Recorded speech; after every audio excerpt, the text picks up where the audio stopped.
Muy bien, pues buenas tardes. Con el sabor todavía del helado todavía en la boca, pues volvemos a la palabra de Dios. Si alguna persona se ha incorporado esta tarde que no estuvo esta mañana, yo me llamo Andrés y estuvimos esta mañana en ese salmo un poco conocido, Salmo 87, viendo ahí esa escena que nos pintaba de Dios como el funcionario emitiendo partidas de nacimiento, libros de familia, a los enemigos del pueblo de Dios para que ellos fueran incorporados. Y entonces hemos visto que Dios siempre se ha preocupado por todas las etnias, por todos los pueblos, por toda la gente del mundo.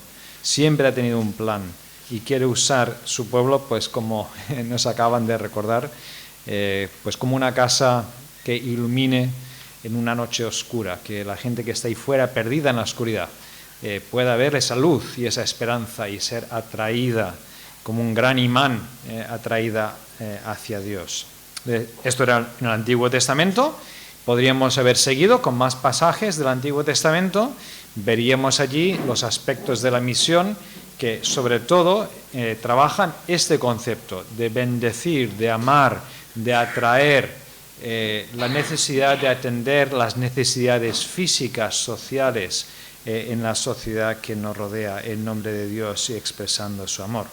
Pero pasamos al Nuevo Testamento y ahí, como os decía esta mañana, el concepto del imán que predomina en el Antiguo Testamento se le suma el concepto del trampolín, el mirar para afuera, el mirar cómo podemos aportar y ser parte del plan de Dios para que su luz y su amor y su verdad se propaguen, ¿no? Y no se quede en un sitio, sino como onda expansiva llene toda la tierra. Y entonces con esta idea nos vamos a Hechos, capítulo 18.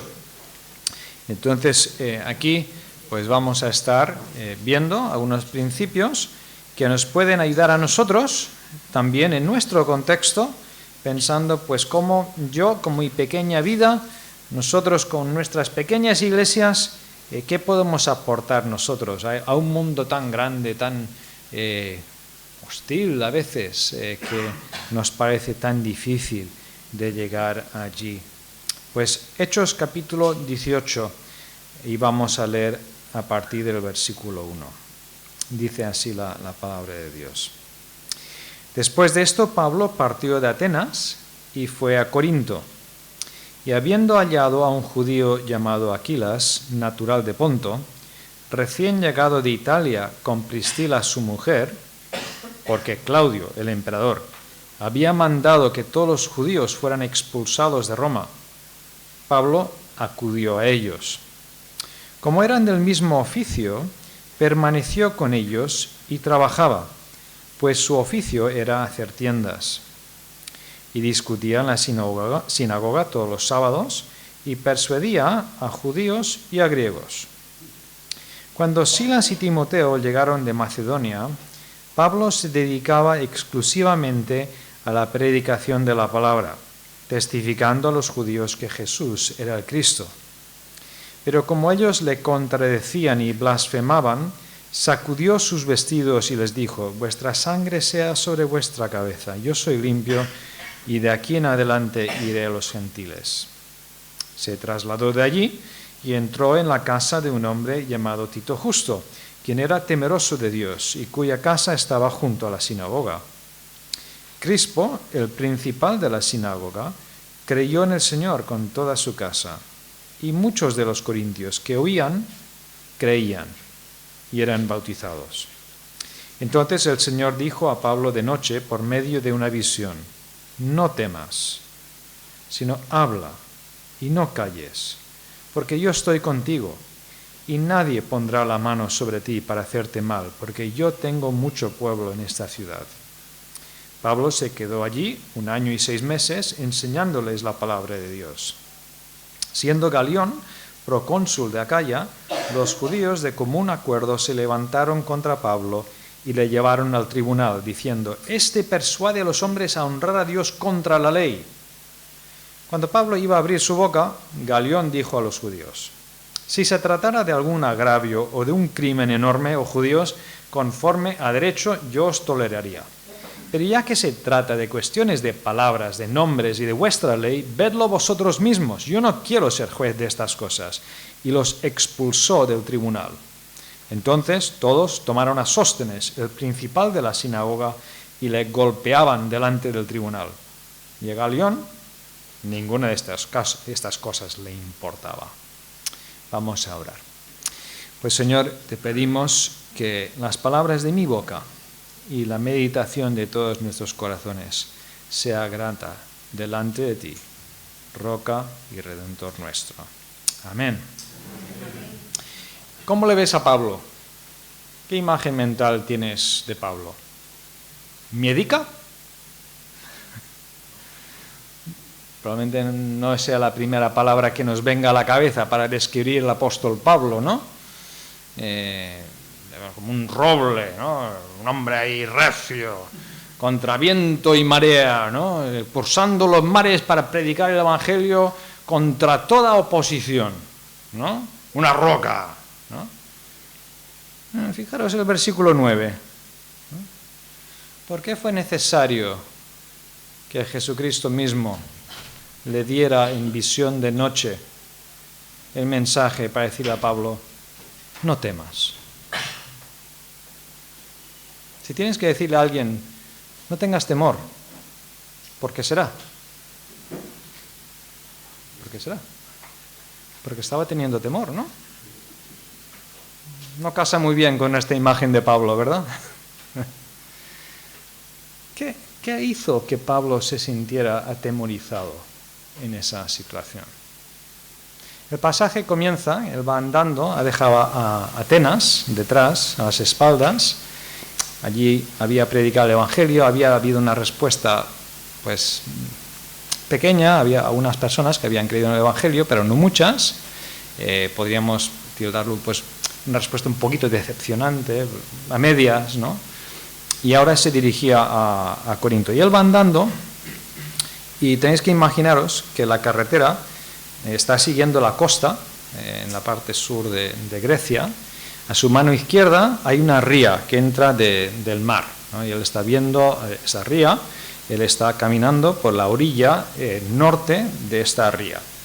Y mientras él va caminando, la ría se va estrechando, llegando a su final, y allí a mano izquierda, un poquito pasado el final de esta ría, está empezando a ver la ciudad de Corinto. Corinto estaba situado en una situación muy, muy curiosa. Si miráis el plano de Grecia, toda la parte sur de Grecia pende de un hilo muy finito, de unos poquitos kilómetros de anchura. Hay dos rías que entran del este y del occidente que casi dejan, o sea, toda la parte sur de Grecia como una isla enorme, ¿no? O sea, todo el país está partido. ¿Y qué ocurría? Que era tan estrecho la parte que unía la parte norte del sur de Grecia, que se producía como si fuera pues la gran encrucijada de dos vías, terrestres y marítimas.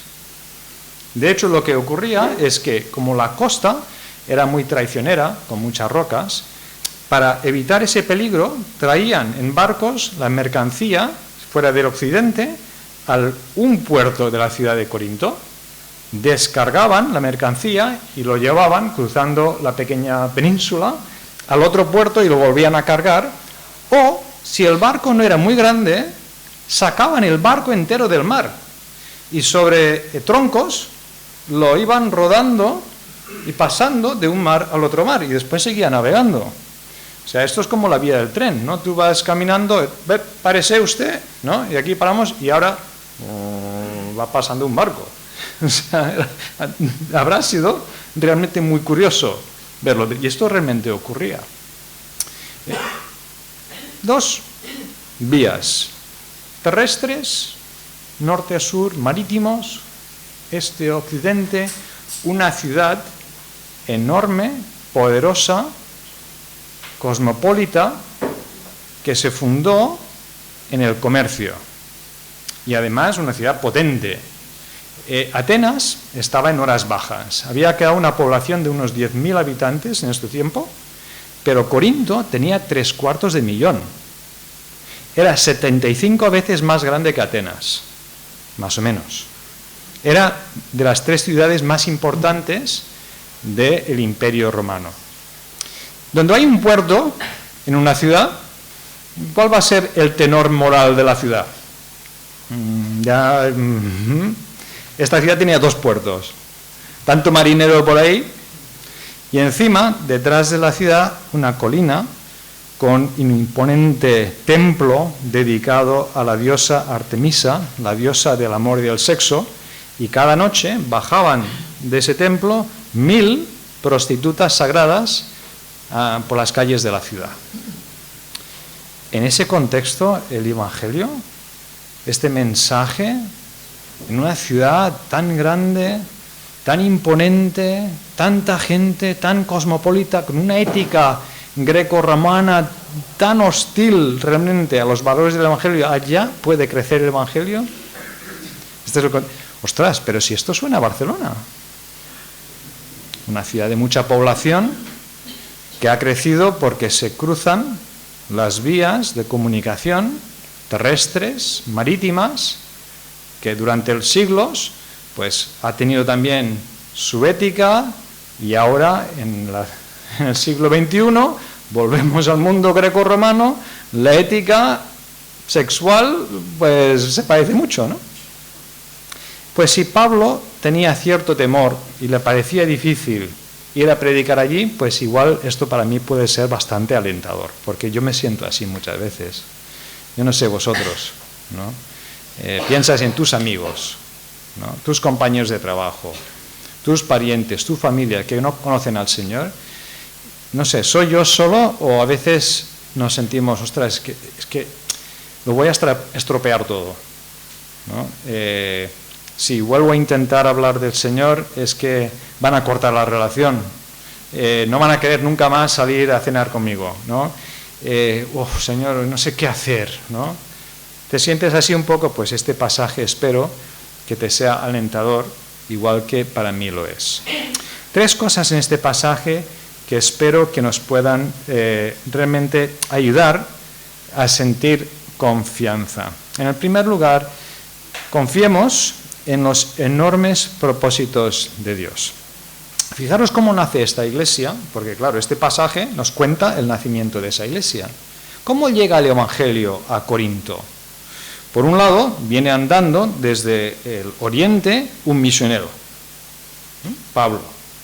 Viene expresamente enviado por otros para llevar allí el mensaje del Evangelio a ciudades donde no se conoce a Cristo. Pero antes de que llegue Pablo ya había otra pareja, ¿verdad? ¿Cómo se llamaban? Priscila y Aquila. ¿Eran misioneros? No. ¿Por qué llegan Priscila y Aquila a la ciudad? Ellos pues tenían un negocio, o sea, hacían tiendas. ¿Y dónde estaba ubicado la sede de la empresa hasta este pasaje? En Roma. Claro, tú lógicamente si tú quieres vender tiendas, pues quieres estar donde más mercado hay, ¿no? Entonces estaban ubicados en Roma. Pero nos cuenta el pasaje que el emperador Claudio expulsó a los judíos de Roma. No sabemos muy bien por qué. Puede ser porque ya se estaban produciendo disturbios entre la población y los judíos que ahora creían en Cristo. Puede ser, pero no lo sabemos con certeza. Pero sí el historiador romano Suetonio recoge en su Vida de los Césares que esto ocurrió, que el emperador Claudio en un momento dado dice, todos los judíos fuera de Roma. Entre ellos, pues hay esta pareja, Priscila y Aquila, de trasfondo judío, pero ahora creyentes en Cristo. Y esta norma política, que probablemente nada tenía que ver con ellos, pero de repente, mira, me han fastidiado el negocio. Yo lo tenía instalado en Roma y ahora me lo tengo que llevar. Y entonces salen de Roma, ¿y a dónde lo llevan? Pues a la próxima gran ciudad. Si no puedo estar en Roma, pues en Corinto, porque Corinto es casi, si no es Roma, pero al menos es una gran ciudad donde podré hacer un negocio, ¿no? Ahora fijaros lo que está ocurriendo. El nacimiento de esta iglesia tiene sus raíces en movimientos migratorios decretados como política imperial. O sea, movimientos grandes, enormes, políticos, económicos, llevan a que se desplacen personas y con ellos lleven el Evangelio. Hermanos, tenemos que abrir los ojos. Cuando se mueven personas en el mundo, esto no es casual. Detrás están los designios y los propósitos de Dios. Y vivimos en una generación cuando esto está ocurriendo más que nunca antes en la historia. Esto no es casualidad. Sería curioso preguntar cuántos de los presentes no nacieron en Cataluña, ¿no? Ya hablando con vosotros, escuchando vuestras historias, algunos sí, algunos no, ¿no? Y esto estamos viendo.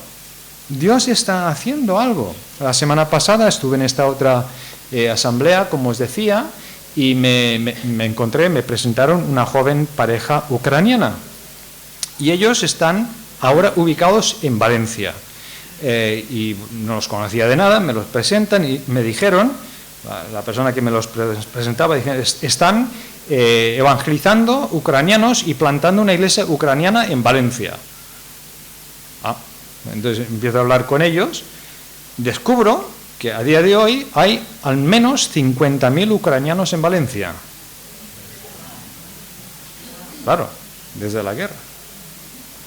Y hablando con ellos les pregunté, ¿detectáis alguna diferencia en la respuesta de gente ucraniana al Evangelio ahora, después de la guerra, que antes? Dicen, noche y día. No hay punto de comparación. Nuestros propios amigos, que antes no querían saber nada del Evangelio, ahora ellos toman la iniciativa, se acercan a nosotros para preguntarnos, porque buscan a Dios, saben que lo necesitan, saben que toda la nación está necesitada de Dios y ellos personalmente. Pues Dios está haciendo cosas. Esa nación que quizás poco buscaba a Dios hace 3 años, nadie quisiera desearles lo que están sufriendo y padeciendo, ¿verdad? Pero en los designios de Dios está significando que 50.000 de ellos están en Valencia y allí está una pareja evangelizándoles y se están convirtiendo y conociendo al Señor. ¿Esto es obra de Satanás? El sufrimiento sí.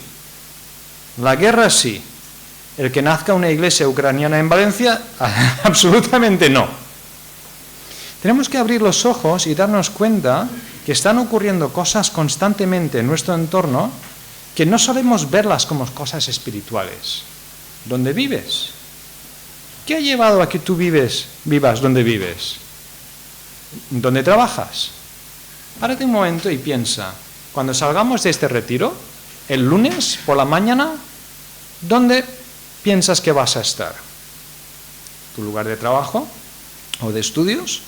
O si estás jubilado, pues ¿con quién piensas que probablemente estés el lunes por la mañana?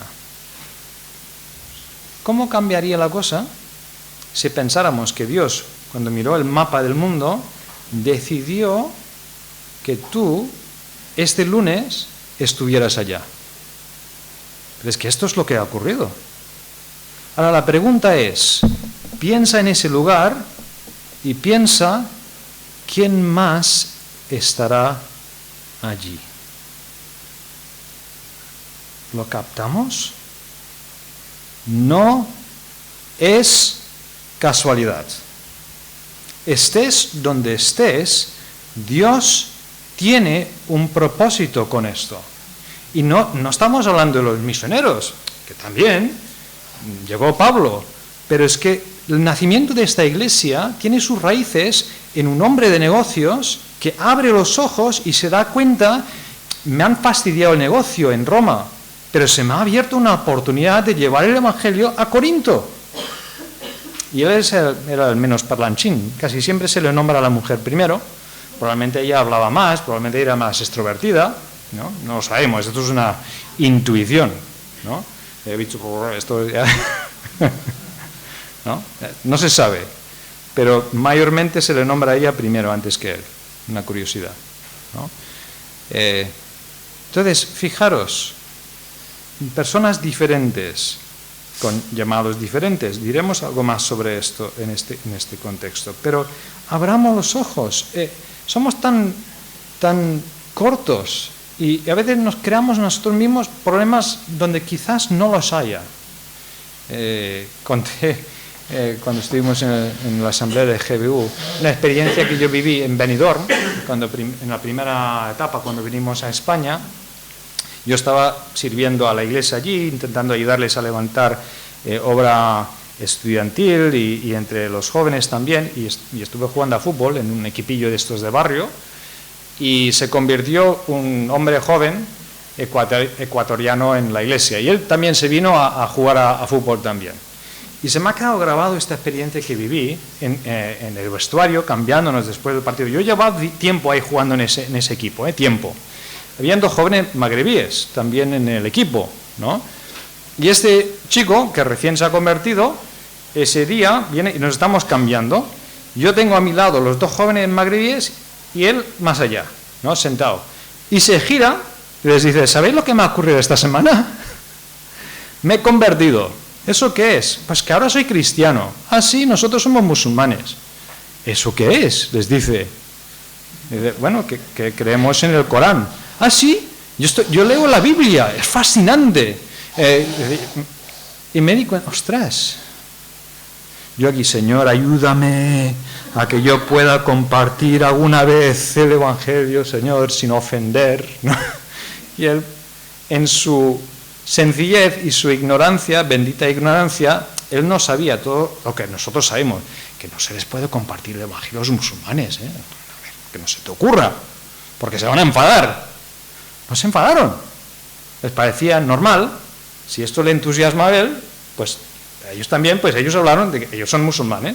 Tú tienes la Biblia, pues ellos tienen el Corán, y les parece natural hablarlo. Que habrá después un proceso que igual van a aceptar el mensaje del Evangelio o no. Pero nosotros somos los que nos hemos autoconvencido de que, hombre, a un musulmán no le puedes hablar de Cristo. Y podemos sumar, a los ateos tampoco, porque los ateos no creen. Y a los agnósticos, pues como no tienen interés, ¿no? La pregunta es, todas estas personas que pensamos a los que no se les puede hablar, ¿cómo van a convertirse en personas que creen? Volveremos a esa pregunta dentro de un momento. Pues si nos sentimos a veces angustiados, ¿no? A veces tenemos temor. Pues aquí hay un pasaje que debe alentarnos. Dios tiene propósitos para usarnos de las maneras que menos nos podemos esperar. En Granollers ahí tenemos pues una pequeña actividad de ayuda con deberes, o sea, actividad extraescolar para niños del barrio, entre los cuales hay una predominancia de niños de familias inmigrantes. Yo no estoy involucrado en esto, o sea, no penséis que yo esto lo llevo. Mi esposa sí que estuvo involucrada durante años, y una experiencia que vivimos fue, fijaros, tenemos niños de Mauritania, o sea, uno de los países más cerrados en el mundo. ¿Tú quieres ir allí de misionero? No te darán el visado. 99,9% musulmán, y además una cultura cerrada. Pero ahí tenemos niños de padres que no solamente están en Cataluña, sino que traen sus niños al local de nuestra iglesia. Nos lo traen. Y además no tenemos que aprender el soninke, que es el idioma de ellos, sino que ellos quieren aprender el catalán, ¿no? O sea, creo que Dios, con su sentido del humor, está diciendo, si tengo que esperar más para que vosotros encontréis la manera de llegar a Mauritania, nunca lo vamos a conseguir. Pues ¿sabéis qué? Os lo traigo yo a vosotros, Y encima, para que vosotros no tengáis que aprender soninke, ellos van a aprender catalán. O sea, Dios, a ver, ¿te lo pongo en bandeja o qué? Y además, los padres saben que como parte del programa hablamos de Jesús. Y los padres lo aceptan como parte del paquete. Pero bueno, una de estas niñas, con sus 11 años, nos dijeron que la iban a sacar de sus estudios y iban a unas vacaciones especiales a Mauritania. Veo que se os encienden las mismas luces de alarma que a nosotros, ¿verdad? Un poco de investigación por internet y encontraréis que el pueblo soninke en Mauritania, tristemente, al 92% de las mujeres se les ha practicado la mutilación genital, ¿no? Entonces, toda la iglesia pues, nos pusimos a orar y para no extender toda la historia, pero el Señor contestó las oraciones y esta niña, pues que sepamos, pues esto no ha ocurrido, ¿no? Pero fijaros, esta niña, si no hubiese una iglesia que hubiese orado por ella, ¿cuál habría sido su experiencia? ¿No? Dios está haciendo cosas y no nos damos cuenta. Confiemos en que Dios te tiene donde tienes que estar. Y a veces vivimos con los valores del mundo. Es que mi salario no es muy para allá, ¿no? Mis expectativas en el trabajo... Pero tú tienes una posibilidad de tener un impacto decisivo, eterno, en ese lugar. O sea, ¿qué es lo más importante que está... Si tú trabajas en una multinacional, ¿qué es lo más importante que está ocurriendo en esa multinacional? Que trabajes tú allí, con la luz del Evangelio. Los jefes piensan que lo más importante es si son 63 millones o 62 millones los que han cobrado o facturado este año. Esto no es lo más importante. Lo más importante es que sin darse cuenta tienen entre sus trabajadores una persona que puede cambiar el destino eterno de toda la gente en esa empresa. Confiemos que Dios sabe lo que está haciendo. Esto impregna nuestras vidas es una aventura, nunca sabes lo que va a ocurrir mañana. Pero está en las manos y los designios de Dios. Incluso las experiencias dolorosas nos van a hacer que nuestros caminos se cruzcan con otras personas. Tenemos que mirar la vida intentando verla desde la perspectiva de Dios. Dios le da dos promesas a Pablo, le dice, yo estaré contigo y además yo tengo mucho pueblo en esta ciudad. Y claro, esto es una promesa futura. Pablo dice, pues tú dirás, Señor, porque yo aquí veo 4 gatos, ¿no? Pero nos falta muchas veces la perspectiva histórica. En el año 98 fui con mi padre en un viaje a Perú. Yo había hecho un trabajo de investigación de máster sobre cómo nacieron iglesias evangélicas en el sur de Perú y en Argentina. Y en esa parte del viaje yo estaba yendo por razones de la investigación, pero mi padre nació en Perú. Y nació allí porque su padre fue evangelista en el sur de Perú. Fue muy interesante ir con él a sitios donde él se acordaba de que su padre había tenido que salir corriendo. Yo he leído cartas de aquel tiempo donde en su burrito, intentando salir deprisa porque le estaban apedreando. O sea, una reacción totalmente hostil. Y volver, o sea, hay un pueblo que tengo ahora mismo en la cabeza, la imagen, bueno, donde la plaza central, ahora hay 3 iglesias evangélicas allí. Y mi padre decía, pero ¿cómo es posible? Este pueblo, a mi padre le sacaron aquí a pedradas, ¿no? Pero claro, ahí dejó sembrada, semilla, lágrimas, oraciones. Yo no puedo demostrar que lo uno esté conectado con lo otro, pero si me dices, no tiene nada de relación, que mi abuelo ahí estuvo orando en la plaza de ese pueblo para que la gente conociera a Cristo y que unos años más tarde ahora hay 3 iglesias y tú me dices que no está conectado lo uno con lo otro, y yo digo, lo dudo. No lo puedo demostrar que esté relacionado, pero me parece probable. Confiemos en los enormes propósitos y planes de Dios. Segundo, confiemos en la diversidad del pueblo de Dios, porque no quiero que tú deduzcas de esto, todos deberíamos ser misioneros como Pablo. Necesitamos misioneros como Pablo. Necesitamos gente que expresamente deje su país y se vaya a otro país. Gente que deliberadamente aprenda otro idioma. Gente que deliberadamente se dedique a esta tarea. Y quizás haya alguien aquí, nunca te lo has planteado. Y esto no tiene que ser para jóvenes. En el mundo actual, otra franja muy útil son los que se jubilan. Porque ahora típicamente nos jubilamos con bastante buena salud durante bastantes años, y aquí hay un gran colectivo para el pueblo de Dios, para la Iglesia mundial. ¿Acaso Dios te está llamando a ti a dejar donde estás, irte a otro sitio? Y podría ser Marruecos o podría ser el Val de Núria. O sea, hay tanto campo por llegar en Cataluña con el Evangelio. Necesitamos misioneros, sí, pero es que hay mucha más gente en este pasaje que Dios usa. Hemos hablado ya de Priscila y Aquila. Tenían un negocio, eran empresarios. Pero es curioso seguirles el rastro, ¿eh? Si miráis más abajo del pasaje, en el versículo 19, han salido Pablo con Priscila y Aquilas, en el versículo 18 lo dice, y cuando llegan a Éfeso, Pablo los deja allí y él sigue. Entonces, esta pareja ahora se han ido a Éfeso. En otras cartas del Nuevo Testamento, en Romanos capítulo 15, descubrimos que están en Roma. Entonces, al menos estuvieron involucrados en el nacimiento de iglesias en Roma, en Corinto, en este pasaje, y en Éfeso.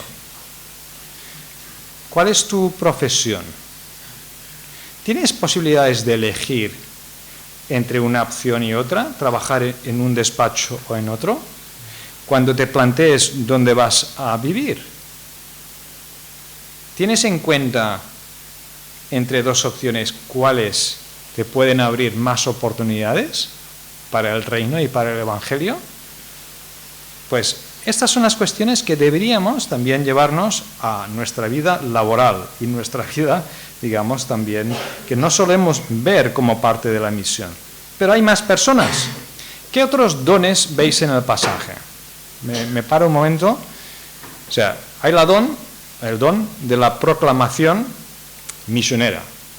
Hay los que usan sus negocios para Dios. ¿Qué otros dones hay en el pasaje? Os pregunto un momento, porque ya ha pasado el tiempo de la siesta, ahora llegamos en... Vale, pues a ver, ¿qué otros dones veis?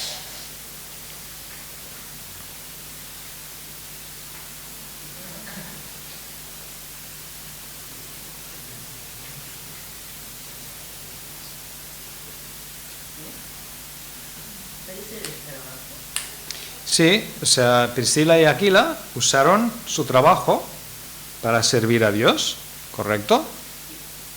¿Sí? Pablo estuvo trabajando con ellos, sí. ¿Qué es lo que permite que Pablo cambie de estar teniendo un trabajo haciendo tiendas a que ahora pueda dedicarse con todo su tiempo? En el pasaje, ¿qué es lo que cambia su situación? Bien, esto es otra cosa, sí, pero aquí ya tenemos dos filones dos hilos de los que vamos a tirar. Sí, ¿quién ha dicho la hospitalidad? Sí, ¿y por qué? Tienes razón, pero ¿por qué? Correcto. Sí. Versículo 7, cuando ya no le quieren escuchar en la sinagoga griega, se va Pablo a la casa del lado. Les habrá encantado, a la sinagoga. Están en el número 4 y ahora están en el número 6, ¿no? En la casa de Tito Justo, dice que era temeroso de Dios, o sea, era una persona de trasfondo gentil, griego, pero que creía que este Dios de los judíos es el Dios vivo y verdadero, Y ahora dice, no, pero vale, pues ahora entiendo que es Jesús el Mesías, ¿no? Y él les abre la casa, entonces él usa su casa.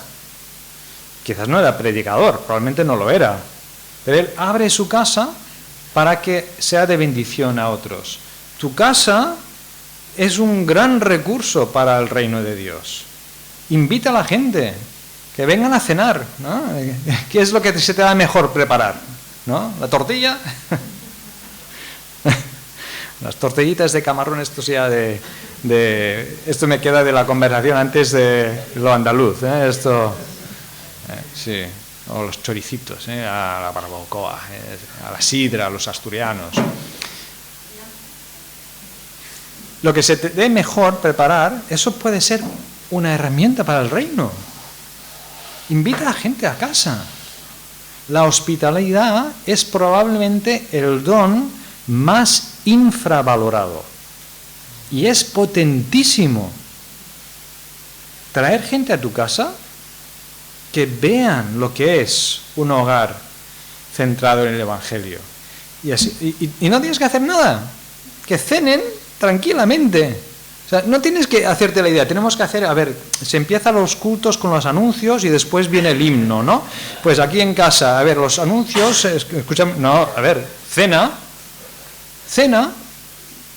También podemos usar la casa como hizo este hombre, pues ahí, si vivimos a una cierta distancia de la iglesia, pues aquí que pues puede haber pues, una célula, una reunión, vale, eso también, ¿vale? Pero la hospitalidad, muchas gracias, sí. Y después estaba pues el tema de qué permite que Pablo, que ha estado todo el día haciendo tiendas y después por la noche yendo a la sinagoga y tal, y ahora se puede dedicar a predicar. ¿Qué ocurre? Llegan Silas y Timoteo, versículo 5, ¿vale? Entonces ellos no son Pablo, cada uno tiene su don en el equipo que están formando, pero ellos llegan de Macedonia. ¿Y por qué esto permite que Pablo ahora se dedique a evangelizar y predicar? Lo que traen con ellos es la ofrenda enviada desde Filipos, que estaba en Macedonia. Cuando leéis la carta a los filipenses, Pablo allí les da las gracias por haber enviado ofrendas que permitieran que él se dedicara a evangelizar.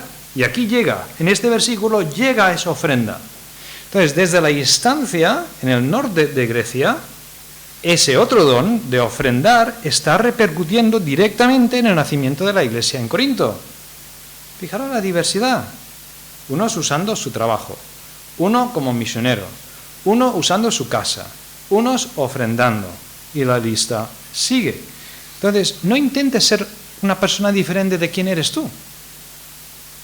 No pensemos, es que sería mejor si yo fuera más como Isaac. Esto raramente lo pensarán, Isaac, ¿no? Pero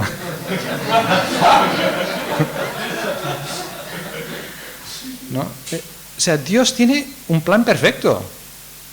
O sea, en el hueco del puzzle de tu lugar de trabajo no cabe Andrés. Si Dios hubiese querido que Andrés estuviera allí, pues habría puesto allí a Andrés, ¿no? Te tiene a ti. Y tú dices, pero ¿quién soy yo? Pues, ¿quién somos cualquiera de nosotros? O sea, sé tú mismo, con tus dones, porque Dios te los ha dado. Y sirve, pues, creyendo que Dios eso lo va a usar, ¿no? Son 5 panecillos y 2 peces, sí. Siempre es así, ¿no? Pero necesitamos ver que somos diferentes. Mi abuelo él era apicultor, bueno, entre otras cosas, le gustaban las abejas.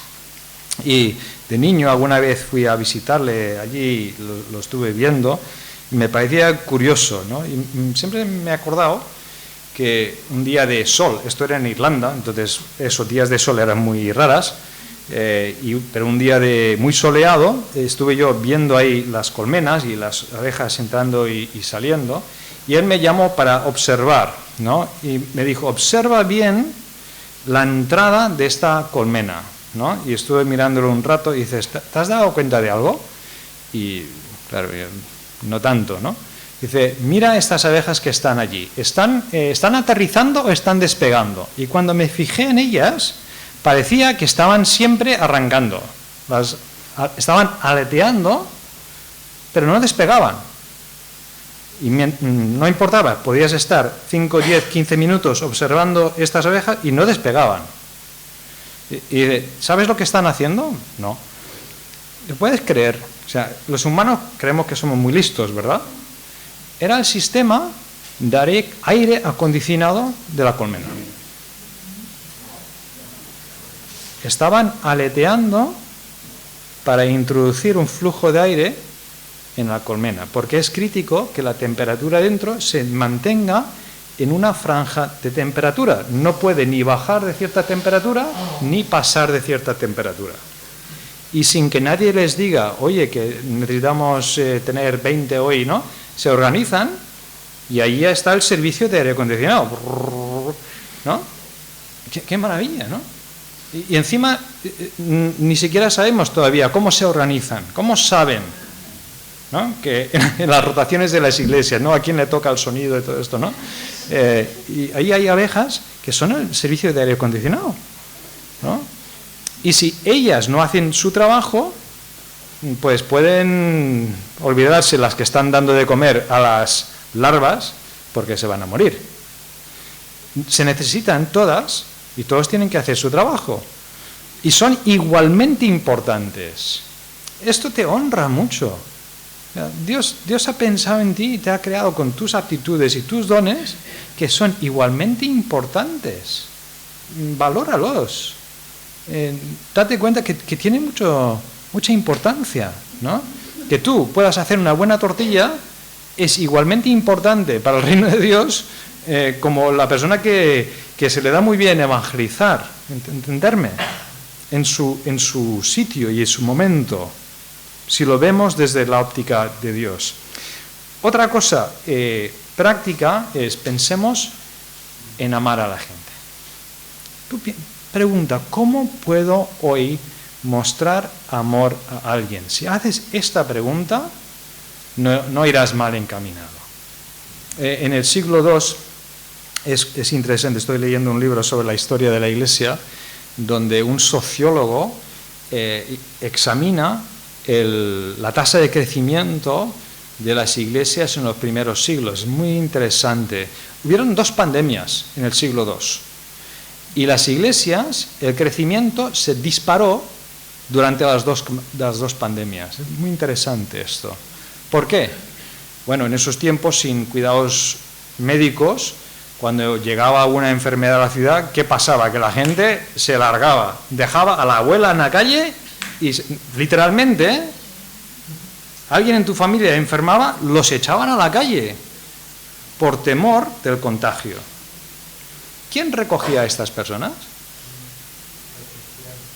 Los cristianos. Con compasión. Entonces, esto es matemáticas puras, ¿eh? Tus posibilidades de supervivencia de la pandemia, si tú conocías a un creyente cristiano, eran mayores que si no conocías a un cristiano. Porque tenías la posibilidad de que tu amigo, tu primo cristiano, te recogiera si enfermabas. Y además, si tú has pasado una pandemia, has estado ahí en peligro de muerte y esta persona te ha cuidado porque es cristiana, te hace pensar cómo es que mi familia me pusieron de patitas en la calle y esta persona me ha cuidado, ¿no? Poniendo en riesgo su propia vida. Claro, esto hizo disparar el crecimiento de las iglesias. No nos damos cuenta el poder de las palabras amables, el poder de actos sencillos de cariño hacia una persona que está pasándolo mal en el trabajo. Piensa cómo puedes mostrar amor y además presenta a tus amigos no creyentes a tus amigos creyentes. Porque tú dirás, es que no se me da bien, intento explicar el Evangelio, pero no me se da bien. Pero una tortilla sí que me sale bien, ¿eh? Y entonces, pues invita a la persona a quien le encanta la tortilla, ¿no? Y invita a la persona creyente que se le da muy bien explicar el Evangelio, y esto es un cóctel explosivo, ¿eh? Esto funciona. Me he acordado siempre de una experiencia curiosa años atrás, cuando trabajé de ingeniero en Holanda 3 años, y para mi cumple, llevaba poco tiempo allí, no conocía tanta gente, estaba asistiendo a una iglesia holandesa, y yo trabajaba de ingeniero en una multinacional, en la industria del petróleo, y eran como 2 colectivos. Yo pensaba, ostras, ¿ahora qué hago, no? Porque toda esta gente están un estilo de vida con unos salarios desorbitados, ¿no? Y aquí la iglesia aquí local, me parecía como un choque de trenes, ¿no? Pero pensé, mira, voy a invitar, no me acuerdo cuántos, 6 o 8 de las personas de la iglesia y 6 o 8 compañeros del trabajo. Y entre que y saliendo, entrando con la cena y demás, vi que uno de mis compañeros de trabajo, italiano, se llama Maurizio Motero, que la tenía todo en la vida. Estaba hablando con otro, Hans, un chico muy sencillo. Y decía, ostras, no habría pensado que era la mejor combinación. Mauricio y Hans, a ver cómo va a ir esto, ¿no? Pero veo que están hablando, y ostras, estos dos, ¿de qué hablan? ¿No? Y al finalizar la noche, descubro, yo sin saberlo, Hans es muy aficionado a las motos también. Yo no lo sabía. Esto ha salido enseguida, en la conversación entre ellos dos. Y cuando Mauricio se ha comprado la supermoto que tiene, ese día estaba allí Hans, mirando la moto, deseando comprarla, no teniendo la pasta para comprarla, y Mauricio llega y se la compra.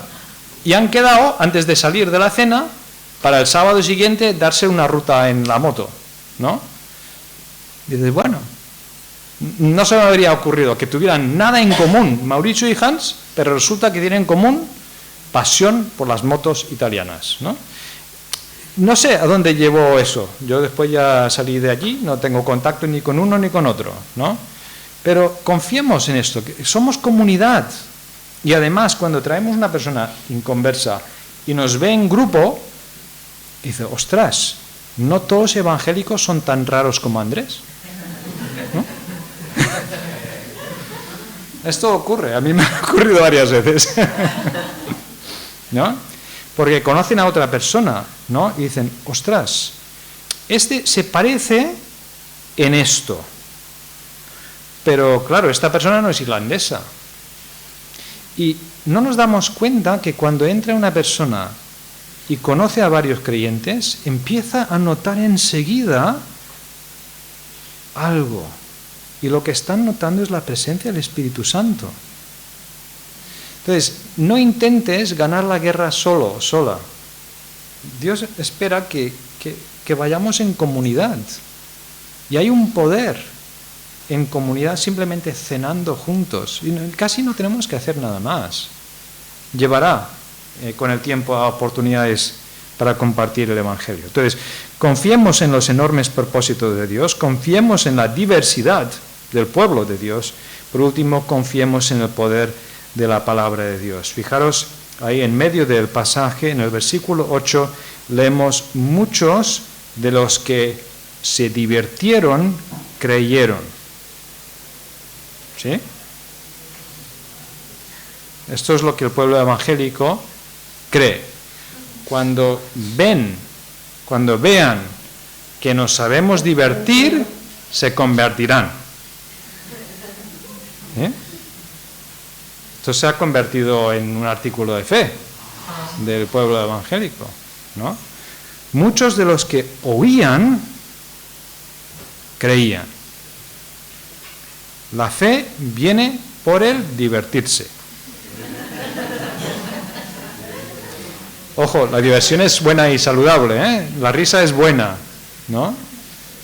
Pero la fe viene por el oír. Esto es como el cable que lleva la señal, nos trae la potencia, ¿no? El cable no crea la potencia, pero nos conecta con el poder eléctrico.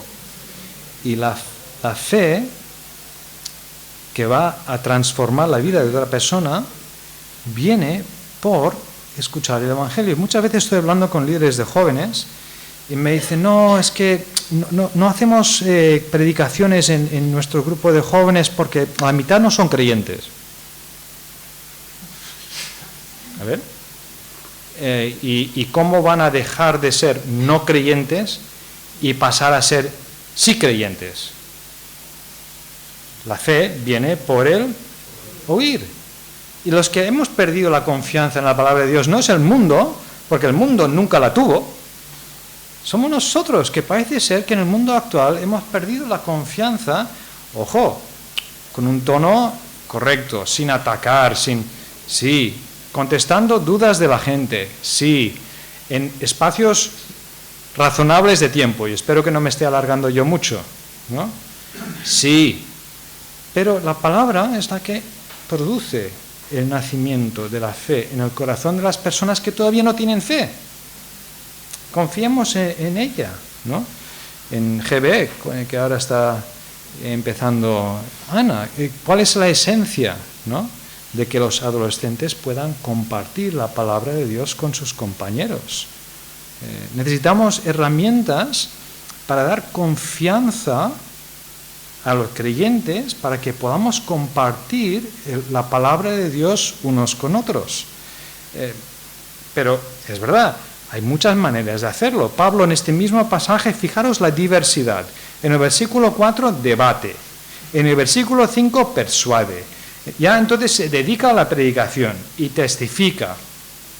Yo trabajo con una escuela de teología online, la Escuela Evangélica de Teología, la EET, y intentamos dar herramientas para esto. Hay asignaturas que preparan para la predicación, sí, pero hay otras que se enfocan en las preguntas y dudas, en la apologética, la ética, por ejemplo, la bioética. Necesitamos pues tener herramientas, ¿no? O ahora mismo estoy con una asignatura de bibliología, ¿cómo nos habla Dios? Pues, ¿por qué pensamos que la Biblia es la palabra de Dios? ¿Por qué estos libros y no otros libros, ¿no? Tenemos que poder dar contestaciones a esto. Entonces, es verdad, necesitamos flexibilidad de metodología. Pero ¿de qué va el mensaje? ¿Cuál es el centro de todo? Versículo 5, Pablo entonces se dedica a hablar de Jesús y además de que Jesús es el cumplimiento de todos los anhelos de esa gente, que es el Cristo, que es el Mesías.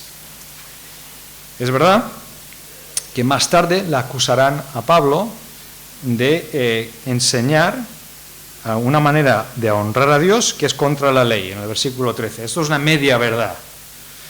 Claro, él no estaba incitando a que la gente desobedeciera al emperador si era una cuestión de impuestos, ¿no? Pero si el emperador exigía ser adorado y que se le reconociera como Señor de señores y Dios, como llegaron a exigir los emperadores romanos, ahí los creyentes no podían pasar por ahí.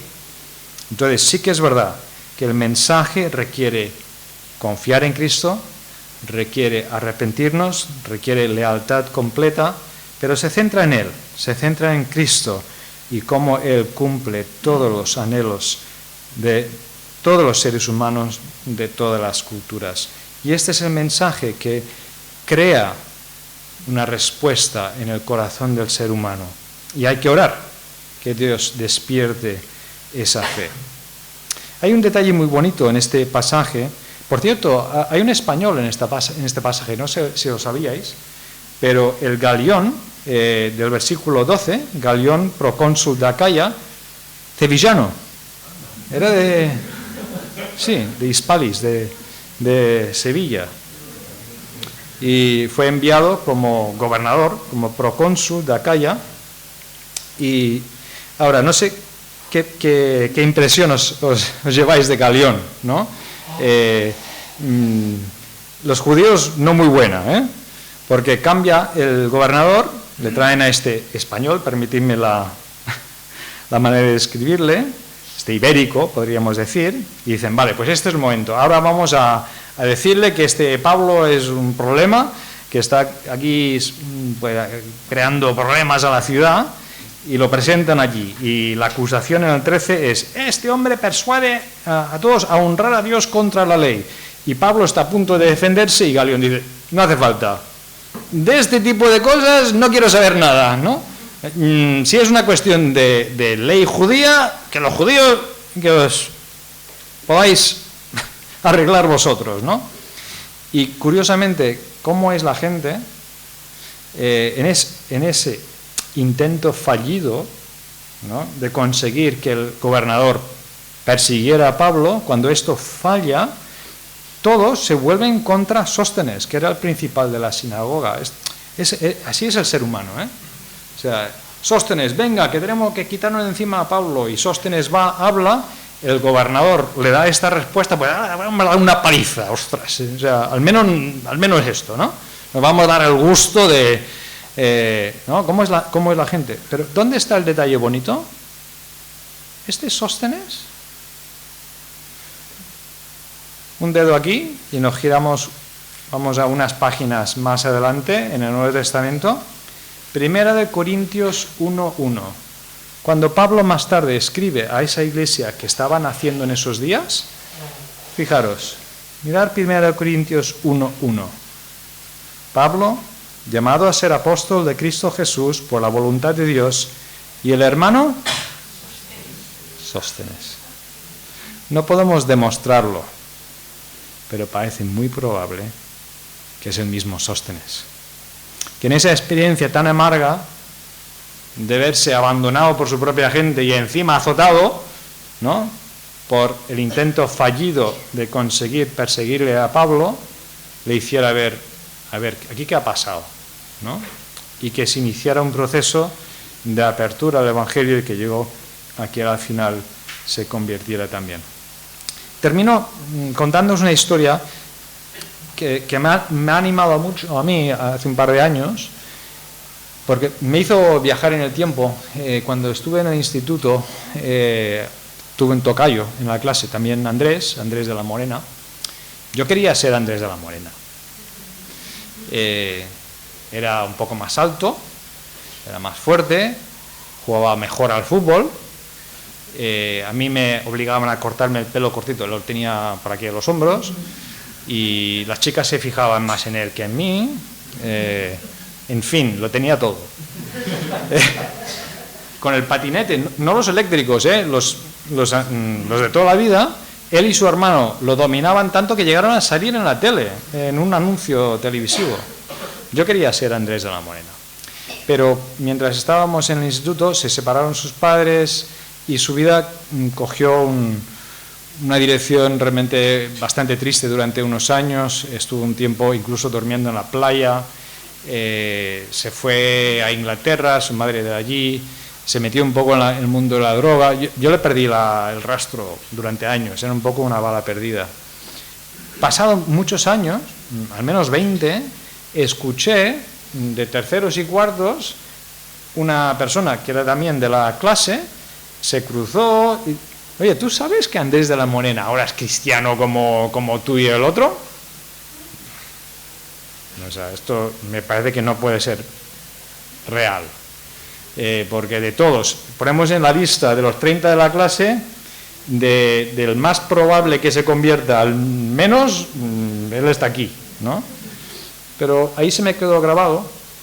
Pasaron todavía unos años y ahora hace como 4 o 5 años, él se vino a España en el verano, en agosto, y alguien me lo dijo, me puse en contacto y quedamos para tomar un café.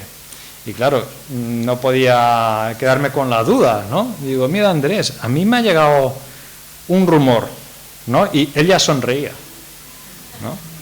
Digo, a mí me han dicho que tú ahora eres creyente cristiano. Y dice, sí. Digo, pues esto me lo tienes que contar. Esto, ¿cómo ha ocurrido? Y él dijo, pues ¿te acuerdas ese día que fuimos andando al lado de la vía de tren en Castelldefels? Ni idea. No me acuerdo para nada. Y digo, lo siento, no sé de lo que me estás hablando. Y me dice, tú te giraste sin aviso previo, ¿no? De repente me lanzaste la pregunta, ¿tú crees en Dios? Si hiciéramos un taller de cómo iniciar una conversación sobre el Evangelio, no es la manera, ¿vale? No me acuerdo, sinceramente no me acuerdo, pero sé lo que estaba pasando. Yo vivía con una tensión interna, ¿no? No sé cómo, ¿no? Y ¡pam!, lo suelto, ¿no?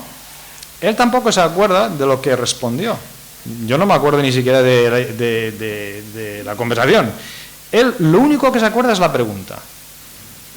Y pasaron entre 7 y 8 años, eso quedó ahí, y él en la calle de la ciudad de Liverpool, en Inglaterra, cuando su vida estaba en un momento realmente bastante malo, caminando por la calle, él se dirigía a Correos y se encontró que una chica le quería dar algo. ¿Qué me está dando? Y era una invitación a un acto que estaba a punto de comenzar, de una iglesia, un acto para jóvenes. El educado lo cogió, siguió para Correos, hizo lo que tenía que hacer, salió y me dijo, jolín, tendría que haber salido por la otra puerta porque ahí está esta chica. ¿Sabe lo bonito? Es que esta chica se le acercó una segunda vez. Lo que pende de las pequeñas cosas en la vida. Esta chica se le acercó una segunda vez y le dijo, yo creo que tú deberías venir a este acto porque te puede cambiar la vida. Y él dijo, yo no tenía ningún deseo de ir, pero vi que ella estaba convencida de que si yo fuera o no fuera, podía cambiar mi vida. Y me dije, sabes que no tengo nada que hacer. Y no sé por qué, dice, hasta el día de hoy no sé por qué fui, pero entré con ella. Y escuchar el mensaje del Evangelio ese día, al poco tiempo él se convirtió. Ahora, ¿qué relación tiene eso con una conversación al lado de la vía del tren en Castelldefels, donde su compañero de instituto le diga, ¿tú crees en Dios? Yo no veo mucha conexión, pero cuando él cuenta la historia está conectado. No sabemos nunca lo que Dios puede hacer con una frase. Y por favor entender, no estoy contando esta historia para decir que bien, lo hice, no. Es bastante mejorable, ¿no? Pero si nos sentimos atemorizados, ¿no? Lo voy a estropear. Si abro la boca, si les invito, ¿no? Confiemos, Dios tiene sus propósitos. Estás donde estás porque Dios tiene sus planes. Pero eso no significa que tengas que hacer del apóstol Pablo. Cada uno tenemos nuestro don. Invítales a una cerveza, invítales a casa. Haz tu plato especial. Ves a pescar, a esquiar, yo qué sé. Lo que se te dé bien. Usa aquello que se te da bien. Disfruta de ser tú. Porque Dios ha querido que la persona que esté en esa ubicación, en este momento, con esa gente, seas tú y no otra persona. Busca las oportunidades de presentar a estas personas a tus amigos y hermanos en Cristo, ¿no? Y confía en la palabra de Dios. Al final, nosotros no vamos a convencer a nadie. Esa es la obra del Espíritu Santo. Y su herramienta preferida es la palabra de Dios. Dios es soberano, puede orar de otras maneras, pero su manera principal y normal es usar la palabra de Dios. Oremos. Pues Señor, gracias que en tus soberanos propósitos el Evangelio ha llegado a nuestra vida. Ha sido muy interesante para mí, Señor, escuchar diversas historias y escucharemos más esta noche sobre cómo tú has hecho que el Evangelio llegue a las vidas de unos y otros. Y cada uno tenemos nuestra historia. Y gracias que tú has sabido venir a nuestra búsqueda de cada uno de la manera que encajaba mejor con nuestra vida. Gracias por nuestros dones. A veces nos cuesta ver cómo usarlas. Ilumínanos, muéstranos, danos visión y ayúdanos en cariño y amor a llegar a las personas a nuestro entorno con tu amor y con tu palabra. En nombre de Cristo. Amén.